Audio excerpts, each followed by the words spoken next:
Busy si Bella Padilla hindi lang sa kanyang showbiz career, kundi maging sa kampanya laban sa child trafficking. Sa gitna nito, tuloy pa rin naman ang pang-uusisa kay Bella. Ano nga ba ang real score sa kanila ni Dominic Rocco? Ang chika, hatid ni Lars Santiago.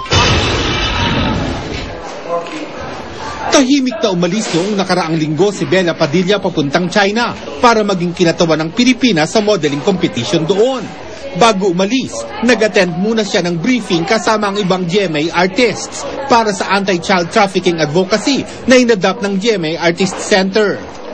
Yung talagang lagi kong naaalala, yung 1 out of 10 kids being trafficked, being sold, being sexually abused is a Filipino. 1 out of 10 worldwide. So imagine how big that number is, diba? Pagbalik ni Bella mula China, maghahanda na raw siya sa paglilibot sa iba't ibang paaralan para magbigay ng impormasyon tungkol sa lumalalang mga kaso ng child trafficking.